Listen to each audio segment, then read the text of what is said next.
Colorado, and the threat for more storms continues today. The house actually lifted up off its foundation. Lightning survivor.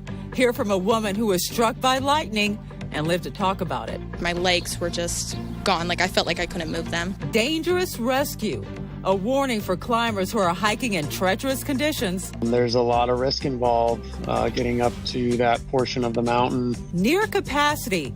California's largest reservoir is almost filled up. We're totally trending in the right direction here out of 3 years of drought. And tips to help you get that perfect sunrise photo. From our nation's capital, this is the National Weather Desk. Good morning, everyone, and welcome to the National Weather Desk. I'm Angela Brown. A flood watch remains in effect in Houston 1 day after up to 4 inches of rain flooded many streets. In some low-lying areas, cars were covered with water. Police closed roads as the water continued to rise. At least one person was killed when a tree fell on her car. Further east, the storms caused significant damage in the town of Orange. Sydney Ferguson was there as residents surveyed that damage. Some people who live in Orange are shocked at what they experienced during Monday night's storms. It almost felt like an earthquake because this little house, as you can see, is a wooden house, and it was moving the house. It shook about 3 times, and on the 3rd time, the house actually lifted up off its foundation. A.J. Williams has cracks in the foundation and walls of his home. Years ago, when I was in Hurricane Harvey, I went through much worse with flooding, but never have anything of this magnitude. Williams worries it may be a sign of things to come. My predictions are we're in for a rough year if this is just what it's starting already. This happened within a period of less than 30 minutes. One street over, Williams' neighbors had a similar experience. It started raining so hard, wind was throwing, things were knocking against the glass everywhere. I get in the tub and I hear this big tree just fall, and electricity went out completely. The tree landed only steps away from her home. I'm scared. That's scary. The lines here are all down in the street everywhere, so we don't know. Anything could pop off, fire, anything. We don't know. What Wilson does know is that her home no longer feels safe. And powerful storms brought heavy winds, rain, and hail to eastern North Carolina. Several thousand customers were without power last night as the wind took down trees and also power lines. Most people were back online this morning. And several storms also dropped hail in Colorado last night. This was a scene right here in Frederick, about a half hour north of Denver. The storm moved through quickly, but it was just a preview of a bigger threat today. Baseball-sized hail could fall in Colorado today as another storm system moves in. The highest risk of severe weather stretches from Wyoming and South Dakota to the northern Texas panhandle. The Gulf Coast, including Houston, is also expecting more heavy rain. And now this. Here's a startling statistic. Since January 1st, there have been 7 confirmed weather or climate disasters in the U.S., exceeding $1 billion in losses. That's according to a new report from NOAA's National Centers for Environmental Information. This map right here shows you the 7 disasters. They include California flooding, a winter storm in the Northeast, the tornado outbreak at the end of March, and 4 other Midwestern and Southern storms. And there are 3 other potential billion-dollar events, including hailstorms in Texas and Florida. In just the last 3 years, the nation has averaged $20 billion storms a year, costing an average of $149 billion annually, with nearly 500 deaths a year. A Wyoming woman is grateful she can tell her story after getting struck by lightning over the weekend. She was doing what a lot of us do on the weekend on a Sunday. She was shopping. The plan was to get it all done, of course, ahead of the storm, but as Nada Shada reports, the woman was caught by surprise. And all of a sudden it just hit, and I lost my hearing, and I just kind of went to the ground. Amber Congleton says she's still shocked that she was struck by lightning. Still very conscious and everything. I just couldn't hear, and like I said, my legs were just gone. I felt like I couldn't move them. And what happened to Amber is not common. According to the CDC, it's less than 1 in a million chance per year. I saw one lightning injury when I was a resident, and I have not seen a lightning injury since in my 25 years of practice. Dr. Wibbenmeyer tells us the most common long-term long-term health risks include cataracts as well as psychological and cognitive problems. All signs Amber will continue to be screened for after being exposed to several hundred volts. Lightning is basically this big electrical charge that's coming out of thunderstorms, and it is 5,000 times hotter than the surface of the sun, which is very hard to quantify. Meteorologist Rebecca Kopelman explains lightning will strike the highest object around, but if you happen to be holding something metal, in Amber's case, a car door, you're at risk of getting hit. Now, if you find yourself in a situation where you can't seek shelter, there are steps to follow. You're supposed to take a crouched position, knees bent, feet together, on your toes, so you minimize your contact with your ground. And you're supposed to be away from each other by 100 feet because lightning will jump. Amber says she's still just trying to wrap her mind around it all. Very blessed, nonetheless. I'm definitely very thankful that it wasn't anything worse, but a little crazy. Forest Service rangers spent 12 hours rescuing a climber from Mount Shasta in California over the weekend. As Mason Carroll reports, this is a reminder not to climb in dangerous conditions.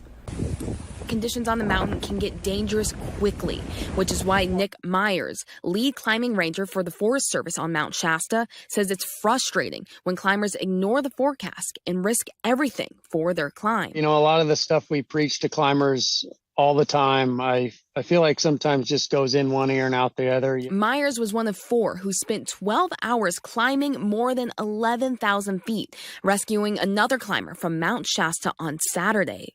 He says extremely poor visibility kept aerial resources grounded, so they had to do it all on foot. Yeah, a rescue like that for that duration can be extremely draining, and there's a lot of risk involved getting up to that portion of the mountain, especially in the weather conditions we had this past weekend. He says while frustrating, he knows people make mistakes and they'll work their hardest to rescue people who are stuck. Yeah, it's extremely frustrating, and it's hard not to get a little bit upset and a little cynical at folks. But you know what? We like the fact that people are also out in nature, out in the mountains. You know, we understand that people make mistakes and accidents happen. Just be flexible when you're out in the backcountry. Be willing to change your plan and live and come back another day. The outcome may not be as good for 2 mountain climbers who are missing in Alaska. Searchers found their personal effects in Denali National Park, but there's still no sign of the climbers themselves. The 2 hikers had not been seen since Friday, and according to Park Service, the search will resume when the weather allows. 45 miles south of Mount Shasta is Shasta Lake, California's largest reservoir. Thanks to snow melt and early spring rain, it's now just 3 feet from capacity. Preston Danyan shows us what that means for the summer. Here at Shasta Lake, the beautiful blue-green waters are higher than they've been in years. And the good news is that's not stopping anytime soon. Enough rain has fallen to fill the lake, but releases at Shasta and Keswick dams of 13,000 cubic feet per second are designed to keep room in the lake for the continual inflow from the landscape. I spoke with Don Bader of the Bureau of Reclamation to understand where we go from here. Shasta is going to stay pretty full all summer long. We're going to go down about 40 feet, 50 feet by the end of September, which the boaters, the marine operators are thrilled because it's going to be great recreation on the lake. And then going into next winter, assuming we get just the normal winter storms, we're going to be plumb full next spring at Shasta, which is great for next year. So we already know going into next year, we're totally trending in the right direction here out of 3 years of drought. Don added that throughout the summer, Keswick Dam releases should keep the Sacramento River from Redding southward at 10,000 cubic feet per second. Astronomers using the James Webb Telescope have spotted a new cosmic surprise outside of our solar system. They focus on a young bright star located 25 light years from Earth and that warm dust that encircles it. This detailed image shows 3 massive rings of dust around the star extending out 14 billion miles, or 150 times the distance of Earth from the sun. They were likely created from the debris left behind as larger bodies such as asteroids or even comets collided. And coming up on the National Weather Desk, we'll talk with a NASA scientist, about the recent sighting of a star swallowing a planet, plus tips on how to take the perfect sunrise photo.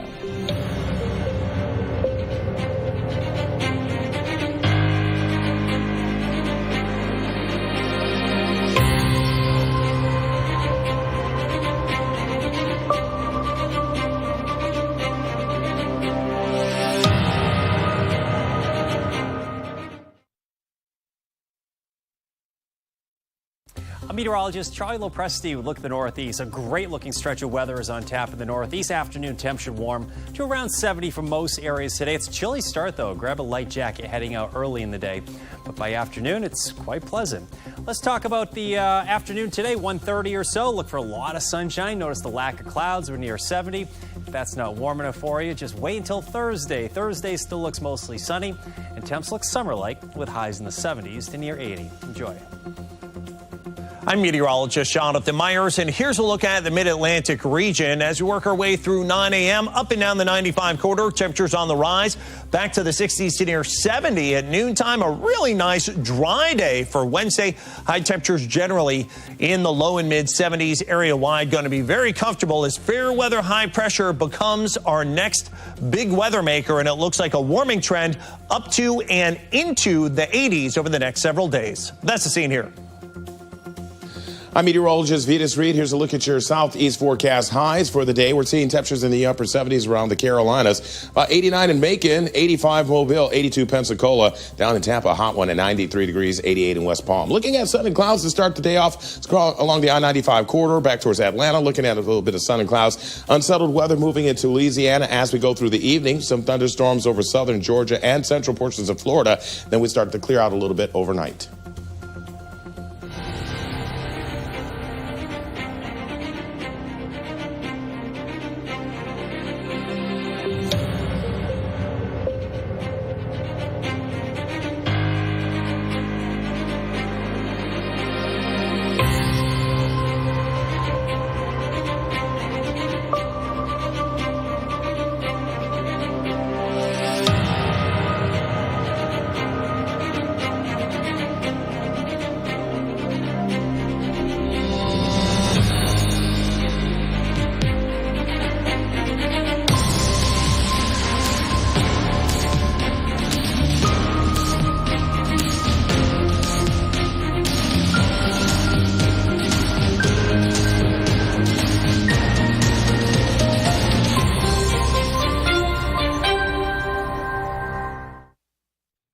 You are watching the National Weather Desk.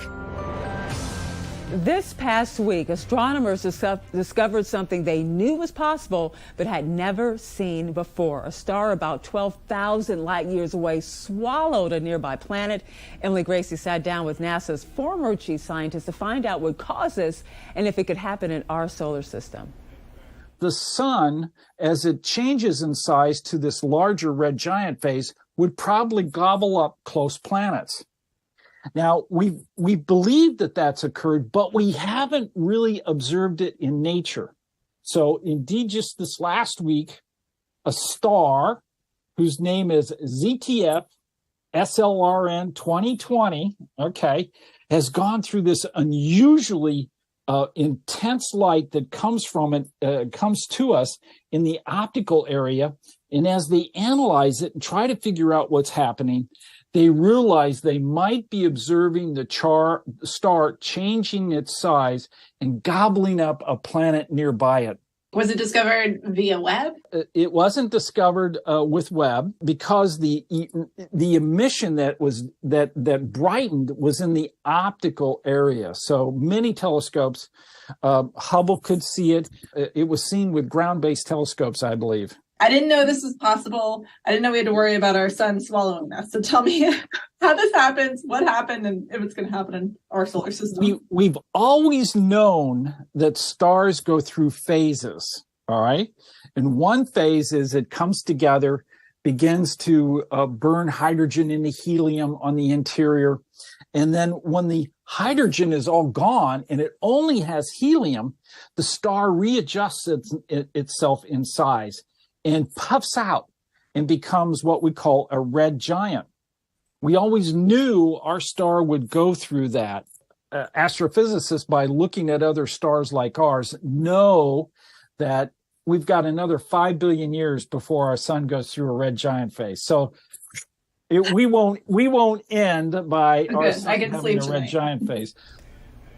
And there's been a drop in temperatures in Utah this week, but how will that impact flooding, especially since the Utah Snow Survey says most of their record mountain snow pack still needs to melt? Amanda Gilbert has more.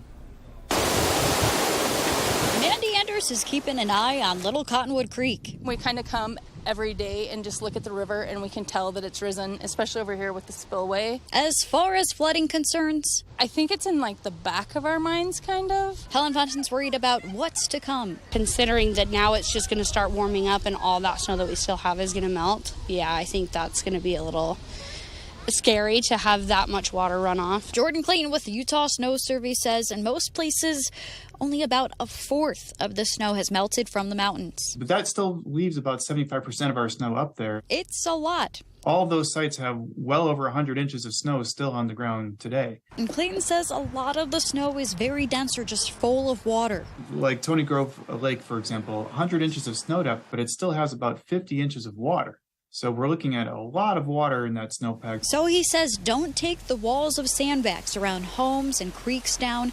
It's important to stay cautious. In California, water is also filling up rivers, including the Kern River near Bakersfield. Sections of the so-called Killer Kern are now closed. Will Silverstein has more. What we're trying to do is keep anybody off of the river who is not an experienced kayaker, rafter, whitewater rafter, etc. The groups most impacted by Kern River closures, the tourism industry. The Kern River and Lake Isabella is, it's the lifeblood of the Kern River Valley. Gary Ananian says activities such as camping and fishing are still possible to do, even with the partial closures. But if the entirety of the river is closed to local commercial rafters, economic consequences could follow. Everyone wins when everything stays open, but when you have closures in place, then people aren't coming to the raft. If they're not coming to the raft, they're not camping. If they're not camping, then there's nobody in town shopping at the restaurants and the local eateries. This year, it's expected to be especially dangerous because of the recent winter weather that brought record precipitation. Meteorologist Miles Musio says the snow melt could go on for months. It's still an epic snowpack that we've known about for a long time. In fact, this is going to probably continue through much of the summer. And those hot temperatures may be well on the way starting this weekend. Recent weeks have seen temperatures in the 60s and 70s and other weeks in the 80s and 90s. And with those fluctuating temperatures, it's tough to tell just how fast and how much of the snowpack will be melted and released into the Kern River. And let's head to Wisconsin, where the renowned sturgeon are still spawning in some places. Eric Peterson has more on what they were up to on Tuesday. Just below a surging Fox River, dozens of sturgeon are still spawning near the De Pere Dam. With higher water levels, there were likely sturgeon there for several days, but they were harder to see. DNR senior fisheries biologist Tammy Paoli says the giant fish worked their way about 7 miles from the waters of Green Bay up the river each spring. About 50 miles to the north, sturgeon can be seen below the Peshtigo River Dam. There's some down there now, little ones. Before there was a big one down there. There's one down there right now. Carl Melke says the sturgeon have been here for weeks, but below the surface, recent runoff is making the waters here a little murky. People like to see them, but you can't say, come to Peshtigo and look at the sturgeons on the 12th or the 8th, because you gotta play it by ear, The high waters have kept DNR fish biologists away, too. Paoli says spawning activity on the Peshtigo may be coming to an end.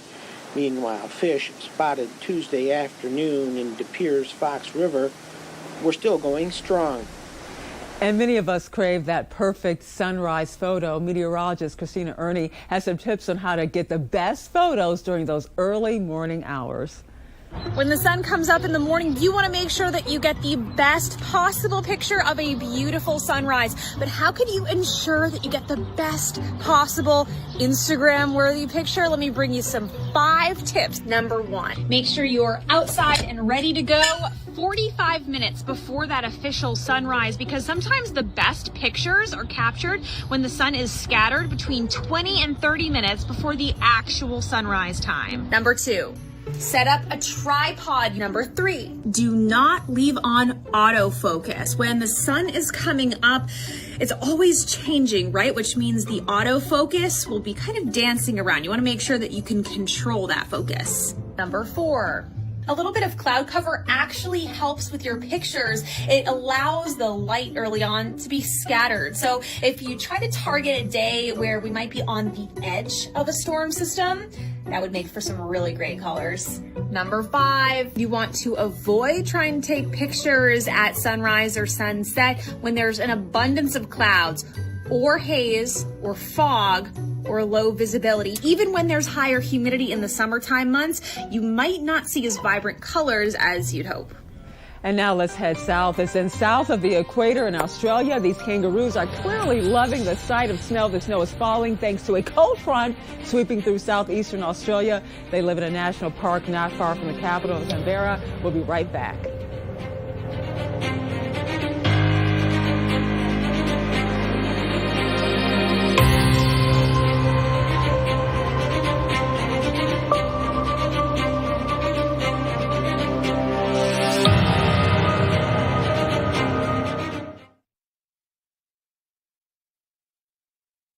Good Wednesday morning, everyone. I'm meteorologist Andrew Buckmichael taking a look at your weather story across the Midwest. We do have some scattered showers and thunderstorms out here across the plains, the Ohio Valley, basking in a lot of sunshine that was across the plains the last several days. Those scattered showers and storms continue to work their way a little bit more east heading into your Thursday. Temperatures still staying pretty warm for most of the Midwest there.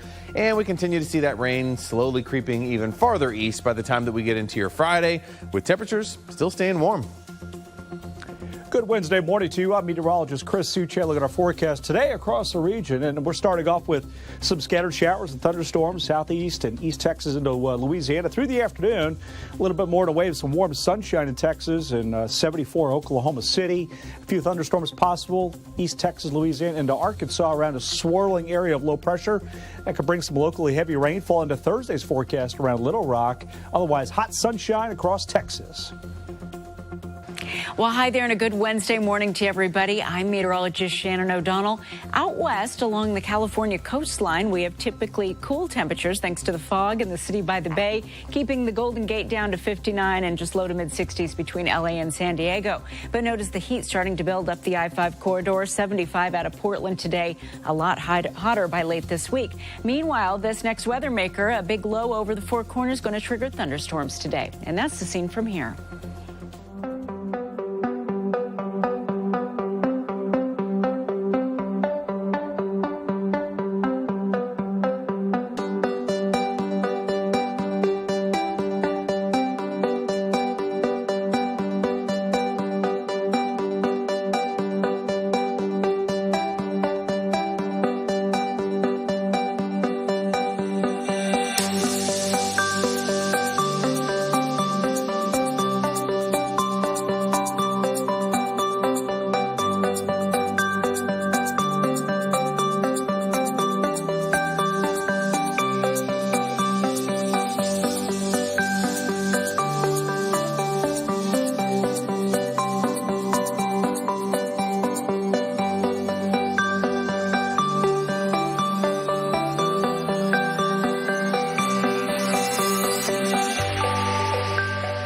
You are watching the National Weather Desk. A Montana company that owns the largest fleet of Super Scooper airplanes may take their wildfire flight to the world. This comes as the company's Bridger Aerospace is gearing up for the upcoming wildfire season. Jonathan May has more. These planes not only drop water from the skies of Montana, but across the nation. There's a global demand for these type of assets. With the demand comes the opportunity to fight fires overseas. We're being requested routinely from Europe to Africa to South America to Asia. So we're evaluating that this year, and hopefully we'll do so. The company added their sixth scooper 2 months ago. They believe it will be easier to spread resources around, helping protect foreign lands and their lands from wildfires. That plane completes our current complement of U.S. scoopers. And with national and potential international obligations. Heading into May, they are waiting to see where they'll be needed. It's up to Mother Nature. Things will start drying out pretty quick. And as all Montanans know, when the sun comes out in May and June, pretty quickly that green turns to brown and the fire risk goes up. And we'd love to connect with you. You can find us on all of your favorite social media platforms. Just search the National Weather Desk. We'll be right back.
And thank you so much for joining us. Tomorrow on the National Weather Desk, we'll head to the University of Washington, where researchers are conducting earthquake tests with the tallest building ever on a shake table. I'm Angela Brown. Make it a great Wednesday, and we'll see you right back here tomorrow.